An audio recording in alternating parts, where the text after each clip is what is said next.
merasa kosong, eh, terus kemudian dia merasa bingung untuk menggambarkan dirinya atau cenderung terkesan tidak stabil, gambaran diri itu nggak stabil. Riwayat hubungan dengan orang lain tuh cenderung penuh gejolak dan tidak stabil. Kemudian ada perubahan mood yang dramatis, impulsif. Jadi kadang itu kalau mau diagnosis yang ini kadang mirip-mirip atau cenderung kita agak bisa mirip kayak yang gangguan mood yang bipolar gitu karena emosinya cenderung fluktuatif gitu ya moodnya. Kemudian kesulitan untuk mengatur emosi negatif. Nah, seringkali kalau yang tampak itu punya kecenderungan untuk melukai diri sendiri atau punya kecenderungan kalau ada masalah sedikit itu ada kayak percobaan bunuh diri mungkin atau ide-ide bunuh diri gitu yang kadangkala disampaikan gitu ya. Ataupun ada juga yang tidak disampaikan.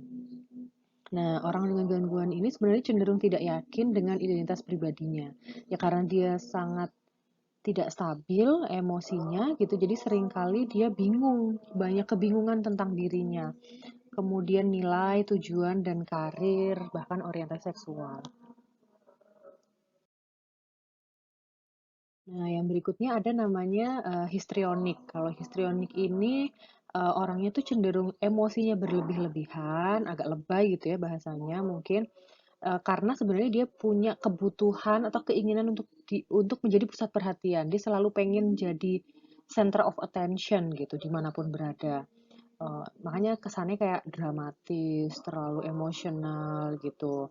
Tapi sebenarnya emosi mereka tuh kayak kesannya dangkal, terus mudah berubah gitu, selebay gitu misalnya. Nah, orang dengan gangguan histrionik ini biasanya mudah menjadi mudah kecewa dengan kejadian yang misalnya membuat dia sedih gitu ya, atau senang yang berlebihan terhadap kejadian yang menyenangkan. Apa-apa tuh serba berlebih-lebihan gitu.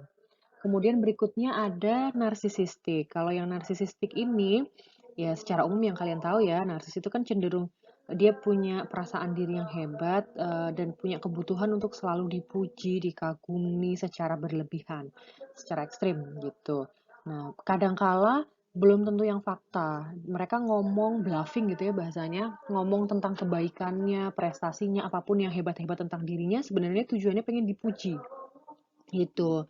Mereka berharap orang lain memperhatikan diri mereka, kualitas khusus diri mereka, bahwa mereka unik, yang luar biasa, yang hebat dan lain sebagainya. Gitu. Yang padahal mungkin pencapaiannya ya so far standar gitu ya, tapi dia pengen dipuji sedemikian rupa, selalu dapat sanjungan. Nah, biasanya mereka cenderung egois, self-center, dan kurang bisa empati. Ya, pokoknya apapun tuh hanya tentang dirinya sendiri gitu. Nah, narsisisme sendiri sebenarnya itu bentuk insecure dirinya sendiri gitu. Bahwa apa namanya dia nggak mampu menerima kritik atau kegagalan sehingga dia memunculkan kalau bahasanya Freud defense mechanism sehingga kalau terus-terusan, nah ini bisa mengarah ke gangguan kepribadian seperti ini. Nah, mereka juga sangat sensitif terhadap kritikan atau penolakan karena dia maunya tuh apa-apa mereka yang nomor satu gitu ya atau yang terbaik terapapun lah. Nah, yang ketiga ada cluster anxious dan fearful. Kalau di sini ada yang pertama ada gangguan kepribadian avoidant. Nah, kalau di sini itu avoidant itu kan cenderung menghindari gitu ya. Nah, orang-orang ini itu cenderung dia takut atau terlalu khawatir yang berlebihan terhadap penolakan atau kritik. Sehingga sebelum dia ditolak sama orang lain, dia mundur duluan gitu. Jadi mereka kalau nggak ada jaminan kuat bahwa mereka akan diterima, itu mereka mending mundur duluan gitu. Itulah yang menghindar ini avoidant. Terus kemudian mereka cenderung menghindari aktivitas pekerjaan kelompok atau hal-hal yang menyenangkan bareng-bareng karena mereka takut penolakan. Nah, bedanya kalau dengan yang schizoid yang tadi, yang cluster odd and eccentric, uh, yang berbagi ciri penarikan sosial dengan avoidant kan mirip-mirip ya. Mereka melakukan kayak uh, isolasi sosial gitu. Nah, kalau avoidant ini sebenarnya mereka masih punya minat, tapi mereka takut ditolak makanya mundur. Kalau yang schizo itu mereka udah nggak punya minat, gitu. Nah, kalau gangguan kepribadian avoidant ini biasanya seringkali tumpang tindih dengan kalau kita mau diagnosis dia memiliki gangguan kecemasan sosial. Nah, yang gangguan kepribadian dependent ini cenderung eh, orang-orang yang memiliki kebutuhan tinggi untuk diurus oleh orang lain. Dia akan jadi cenderung sangat patuh atau bergantung terhadap satu hubungan atau orang tertentu gitu ya, karena dia sangat takut terhadap perpisahan. Nah, setelah menikah pun orang-orang dengan gangguan kepribadian ini cenderung apa-apa mengandalkan pasangan. Jadi terkesan nggak bisa mandiri gitu ya, sehingga keputusan sekecil apapun itu dia merasa nggak bisa, merasa nggak mampu, harus apa-apa pasangannya gitu ya. Nah, orang dengan gangguan eh, apa gangguan ini biasanya mereka apa ya lebih mengarah ke kalau ada merasa nggak nyaman, oh kayaknya ini masalah fisik deh, bukan masalah psikologis gitu. Yang berikutnya ada gangguan kepribadian obsesif kompulsif. Nah, kalau ini kan cenderung tipenya orangnya perfeksionis gitu ya, sangat rigid dan lain sebagainya. Nah, kan kalau kalian belajar yang gangguan kecemasan sebenarnya juga ada yang obsesif kompulsif. Eh, nah, orang dengan gangguan kepribadian obsesif kompulsif itu biasanya tidak memiliki atau mengalami obsesi dan kompulsif sekaligus, biasanya satu-satu gitu. Nah, mereka cenderung tidak fleksibel dan terlalu kaku dalam hal moralitas dan etika. Kadang terlalu formal juga dalam berhubungan, sehingga mereka sulit mengekspresikan perasaan. Nah, kalau kita lihat dari beberapa kacamata teori pendekatan psikologis, nah pertama kita lihat dari psikodinamika. Ada salah satu tokoh, oke. Nah, yang pertama ada tokohnya namanya Heinz Kohut. Nah, Kohut ini menilai bahwa orang-orang dengan kepribadian narsisistik akan menunjukkan arti penting dirinya yang palsu. Sebenarnya untuk menutupi rasa insecure.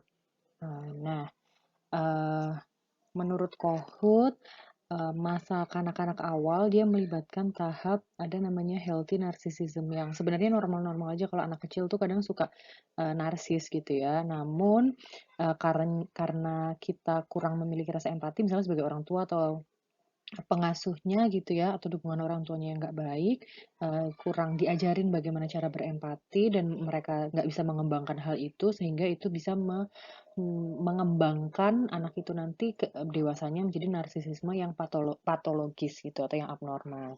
Kemudian ada Otto Kernberg, dia melihat bahwa kepribadian ambang atau borderline itu sebenarnya karena dia tidak mampu mensintesis unsur yang berlawanan antara positif dan negatif dari dirinya, sehingga baik dari dirinya dan orang lain menjadi satu kesatuan yang lengkap dan stabil. Nah, orang-orang yang borderline ini cenderung dia nggak bisa melihat sesuatu yang sifatnya abu-abu. Everything is about white or black gitu, totally black, totally white gitu. Jadi sangat putih-putih banget, baik-baik banget, eh, jahat-jahat banget gitu. Jadi kadang agak sulit untuk membandingkan hal itu gitu ya, untuk melihat hal yang berlawanan. Terus kemudian ada Margaret Mahler. Kalau ini pada tahun pertama anak-anak itu dia mengembangkan simbiotis atau kesatuan identitas dengan ibunya gitu. Nah, dalam proses separation individuation bahwa anak itu sudah pribadi yang sendiri mandiri gitu si A gitu ya, bukan lagi eh,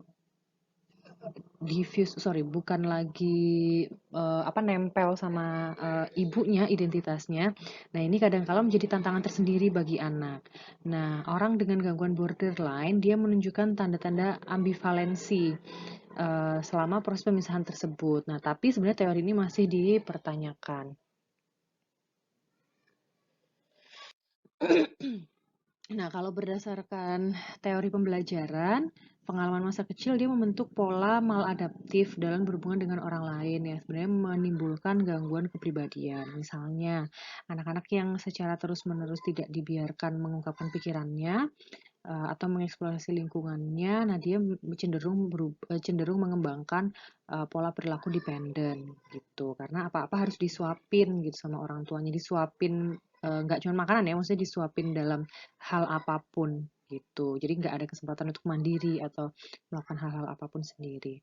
Nah, atau disiplin orang tua yang berlebihan, yang terlalu kaku, terlalu kasar gitu ya, tapi kadang juga nggak konsisten gitu. Nah, ini bisa menyebabkan perilaku obsesif kompulsif dan bisa mengembangkan gangguan kepribadian ini. Nah, Milon ini salah satu tokoh yang banyak membahas gangguan kepribadian. Dia juga punya alat tes MMCI kalau nggak salah, Milon Multi Axial, aduh saya lupa. Pokoknya yang terkait dengan kepribadian gitu, tentang gangguan kepribadian. Nah, itu untuk mengukur gangguan kepribadian. Nah, menurut dia, histrionik ini berasal dari pengalaman masa kecil, di mana penguat sosial atau perhatian orang tua gitu ya, social reinforcement berhubungan dengan penampilan anak dan kemauan untuk melakukan sesuatu bagi orang lain, tapi sifatnya tidak konsisten. Dan perilaku orang tua pun juga udah mengarah ke dramatis, emosional, dan attention seeker, sehingga dia ada proses belajar di situ, kayak imitasi orang tuanya. Kemudian dalam perspektif keluarga, nah kita belajar bersama-sama bahwa keluarga, baik dalam hal genetik maupun pola pengasuhan gitu ya, itu sangat mempengaruhi pembentukan kepribadian seseorang. Kita belajar di teori kepribadian.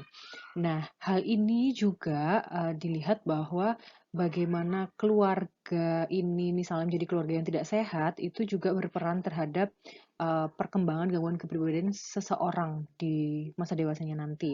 Misalnya orang yang punya gangguan kepribadian borderline, ketika diminta untuk menggambarkan kembali memori terdahulu, mereka cenderung menggambarkan orang terdekatnya, orang tua gitu ya misalnya, itu sebagai orang yang jahat dan kejam gitu misalnya.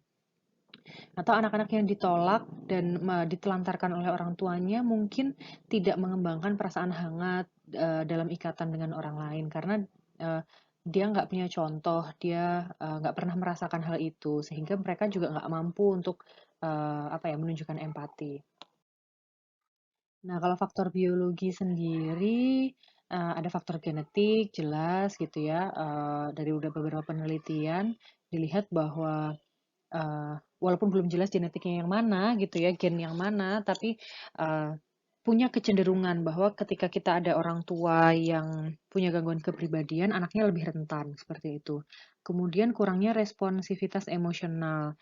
Nah, ada salah satu apa tes gitu ya, tes galvanic skin response